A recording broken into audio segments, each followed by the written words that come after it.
Have you ever wondered how to earn one of the most prestigious medals in endurance sports? The London Classics medal is your ultimate prize for completing 3 of the most iconic endurance races in the capital. Here's how you can make it yours. Boom, boom, boom, boom, boom. So number 1, what is the London Classics medal? To nab this absolute beauty of a medal, you have to complete 3 of the toughest endurance events in London. The reason why it's so tough to get is because it's a major challenge for runners, cyclists and swimmers. And if you don't do one of them, you better learn how to do it. So what events do you need to complete to get these medals? London Marathon, RideLondon, the swim Serpentine.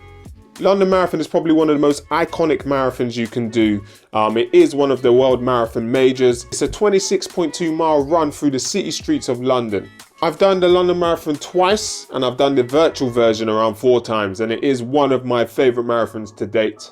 But getting into the London Marathon is no easy task. Number 1 is the ballot system, which most people will enter. Whether they get in is a different story. I know people that have tried it on their first go and they've got in. I know people that have tried it a million times and never got in through the ballot. Along with the ballot system, you can try charity places. There's usually loads of charity places for London. It is one of the biggest charity events across the year in the capital. One of the hardest parts about doing London Marathon for a charity is actually raising the money that a lot of these charities might ask for. Some of them ask for around 2 to 3 grand nowadays, and that's really tough when people know you enjoy doing this running thing and you're asking money for it. Yeah, it never got me that far. But charity places is a great way to get in if you have a charity that you really love and you want to raise some good money for.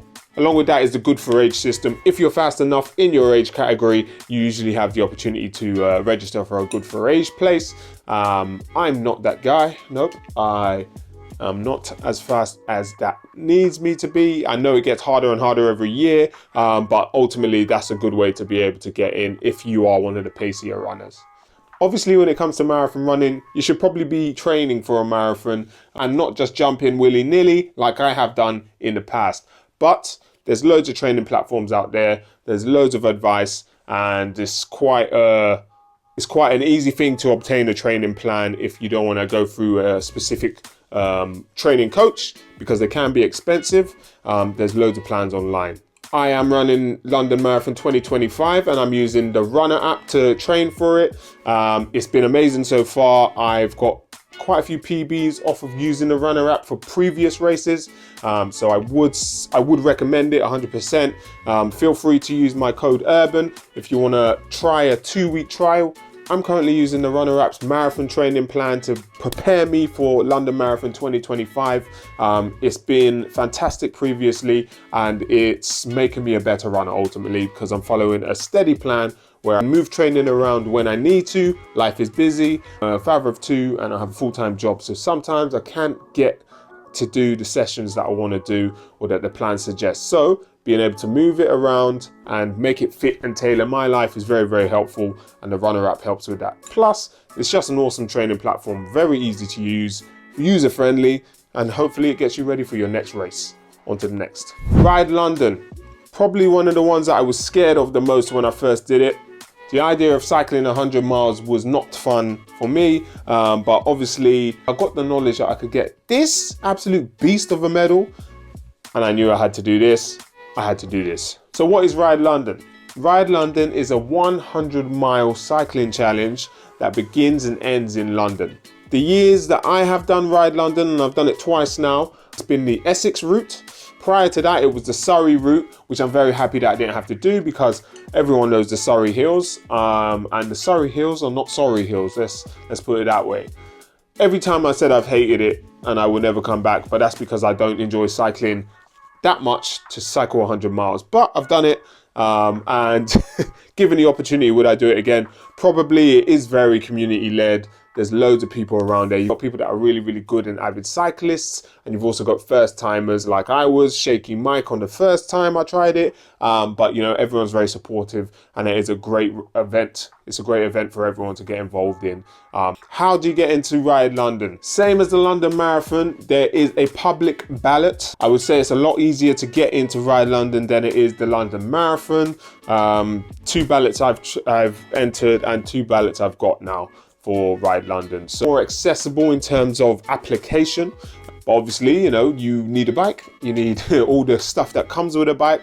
And I'd say the training for RideLondon is even harder than London Marathon, just for the fact that cycling isn't as get up and go as running is. Obviously, you know, you got to find a nice suitable place to cycle. The roads in London are always the best, but a lot of people get out into the countryside and do their nice long rides there. Or if you're lucky like myself, I have a cycle park near me, which I can get out to and train there. Some of the quick tips for preparation: find a group that does it. There's loads of cycling groups around London especially that are there to help and guide you. Don't be afraid. They will help you on your way to being a better cyclist, and just get used to being on the roads. The safety always comes first, and make sure you're wearing a helmet, because people cycling without a helmet are silly. It's not good. Don't do it. You won't be allowed to do RideLondon without one, so might as well use it in training. And last but not least, swim Serpentine. I say not least, this was last and this was least for me. Swimming has always been my weakest counterpart of all the three, and that's why it took me so long to get. So what do you need to do to complete the swim Serpentine? You need to swim. There are other options, but you need to do the 2-mile event. That is the official one to qualify you for the London Classics medal. Look at the difference in size. That's pretty crazy. So, swim Serpentine. It's a 2-mile swim in London's Hyde Park. Some of the key details if you want to get into swim Serpentine: it's open water. So, you're going to want to practice swimming in open water before you do the swim Serpentine. It's completely different to pool swimming. Like I said, I despise pool swimming. I actually like open water swimming. Why? It's a lot more freeing, but you can't see the bottom. Usually, if you stop swimming, you sink, and the Serpentine is not bottomless, but you can't see it, so don't stop. Obviously, water temperature is a massive thing that gets a lot of people. Open water swimming is generally colder because you have the elements to contend with. Definitely practice open water swimming so you get used to the temperatures, and obviously practice wearing a wetsuit. I swim in a wetsuit. It helps me float. It makes me a better swimmer. Some people don't. You can do it without it, but I would recommend you use a wetsuit if you're new to open water swimming. It helps you massively, keeps you buoyant. I have very sinky legs, but it keeps my legs up, and it makes me a little more streamlined. Not as streamlined as I'd want to be, but it definitely helps. So get a wetsuit and practice in your wetsuit as well, because if it doesn't fit right and you're on the day, nothing new on race day, remember. Right, tips for completing all 3. One of the best strategies is spreading the events out. You don't have to do them all in one year. If you're lucky enough to get every single event, whether that's ballot, charity, or a partnership place, and you can do it all in one year, that's pretty amazing, and that's an amazing feat. But there's no rush. You can do this over any amount of time, and it allows you to prepare for each one individually without having to feel the rush of, I've got 3 massive endurance events to do this year. Number 2, consistent endurance training. Obviously, these are endurance events. Would I recommend just jumping into them? No. Have I just jumped into endurance events in the past? Yes, but I'm an idiot. You don't need to be an idiot. You can space them out nicely so you can have some consistent training behind them. The one that I wish I'd trained for more is the swim. Ultimately, my swimming has not improved for 2 years now because I don't train swimming. So I'm the fool, ultimately. So basically, get in the pool, get in the open water and train as much as you can. And the same goes for cycling and running. Running I do all the time anyway, so that is my main training. That is my main version of training. And cycling, I just need to be bothered to get everything together. It's loads of kits, it's a bit of a faff, but it is what it is. Event booking. Plan ahead to secure your spots. When I got my place for Swim Serpentine, I set an alarm to apply for the ballot. I missed my alarm, and I just out of nowhere remembered it, and I managed to snag a place in the last wave of the day. So the places for Swim Serpentine go very, very quickly.